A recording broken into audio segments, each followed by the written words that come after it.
বিসমিল্লাহির রহমানির রহিম। আসসালামু আলাইকুম। আজকে আমি কাসুন্দি বানাবো, তার জন্য নিয়েছি সাদা সরিষা আর কালো সরিষা, নিয়েছি আম। বাই দ্য ওয়ে, আমি মাহমুদা খানম, মাহমুদা ডায়েরি থেকে সবাইকে স্বাগতম। দিয়ে দিলাম 1 চামচ সাদা সরিষা আর দিয়ে দিচ্ছি কালো সরিষা। কালো সরিষাটা একটু বেশি দিব যাতে ঝাঁজটা বেশি হয়। পানি দিয়ে ভিজিয়ে দিচ্ছি।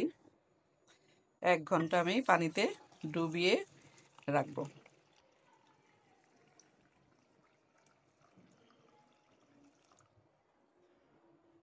নিয়েছি 2টা আম, খোসা ছাড়িয়ে কিউব করে কেটে নেব। ফিরে আসলাম 1 ঘন্টা পরে। সরিষাগুলো পানি পাল্টিয়ে পাল্টিয়ে পরিষ্কার করে ধুয়ে নিয়েছি। আর আম কিউব করে কেটে নিয়েছি, সাথে নিয়েছি কাঁচামরিচ আর নিয়েছি আদা। আদা ছিলে স্লাইস করে নিয়েছি, এখন ব্লেন্ড করে নেব।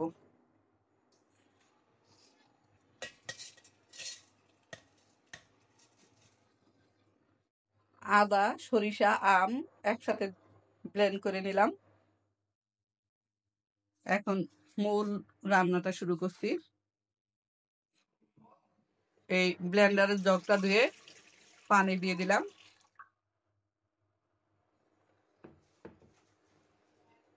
দিয়ে দিচ্ছি সামান্য হলুদের গুঁড়া, ধনিয়া গুঁড়া আর দিয়ে দিচ্ছি মরিচের গুঁড়া। দিয়ে দিচ্ছি লবণ আর দিয়ে দিচ্ছি ব্লেন্ড করা সরিষা।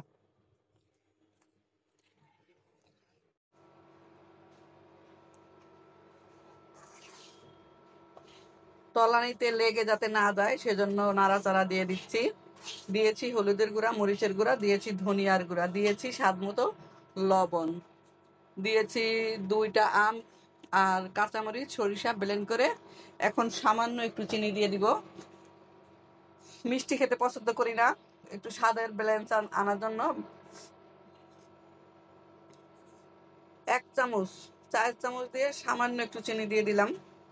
টক টক খেতেই ভালো লাগে, মিষ্টিটা আমি তেমন একটা পছন্দ করি না, তাই জন্য দিলাম চিনি একেবারেই কম দিলাম।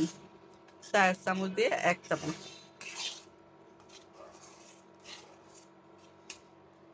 এখন দিয়ে দিচ্ছি সরিষার তেল।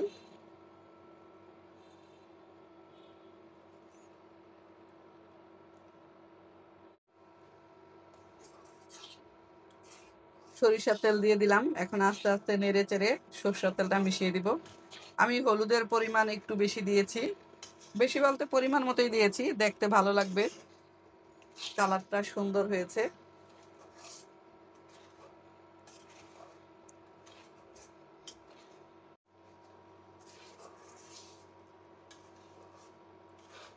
নেড়ে চেড়ে সরিষার তেলটা মিশিয়ে নিলাম।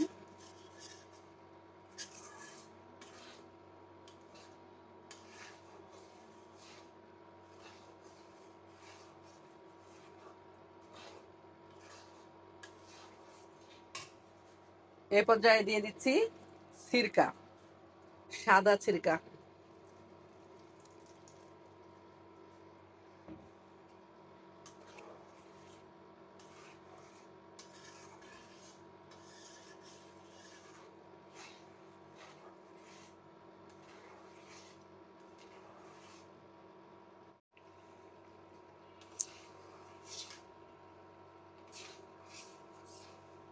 মোটামুটি একটা ঘনত্ব চলে এসেছে। খুব কম সময়ে হয়ে গেল কাসুন্দি বানানো। বাহিরে থেকে কিনে খেতে পছন্দ করি না, আমি প্রতি বছরই বানাই, এই বছরও বানালাম। একটু বেশি করেই বানিয়ে নিয়েছি সারা বছরের জন্য। ঝালমুড়ি দিয়ে খাই, তারপরে হচ্ছে ভাতের সাথেও খাই, শাক রান্না করলে, পাটের শাক রান্না করলে ভাত দিয়ে খাই, তারপরে আম ভর্তার সাথে দেই। এই তো হয়ে গেছে। হাই হিটে আমি জাল করে নিলাম। ঠান্ডা হয়ে গেলে কাচের বোতলে নিয়ে নিব।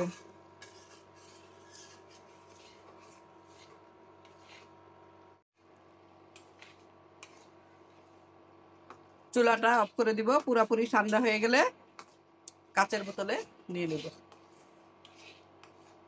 কাসুন্দি বানানো অলমোস্ট ডান।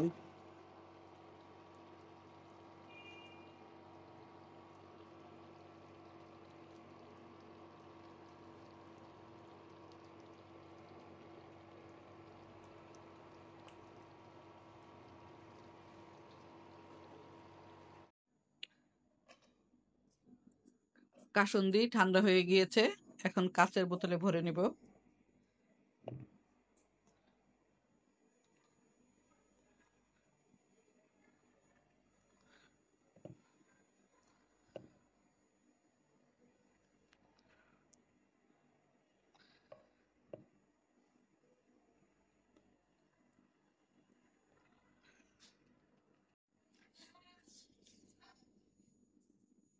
কাচের বোতলে ভরে নিলাম। কাচের বোতলগুলো গরম পানি সাবান দিয়ে ধুয়ে টাটকা রোদে শুকিয়ে নিয়েছি। তারপর কাসুন্দিগুলো ভরলাম। কাসুন্দি বানানো একেবারেই সহজ, আর উপকরণও লাগে খুব কম।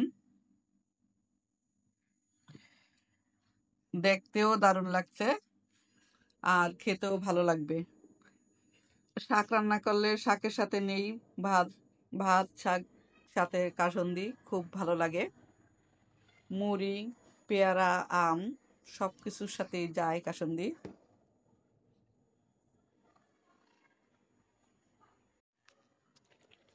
সবাই ভালো থাকবেন, সুস্থ থাকবেন।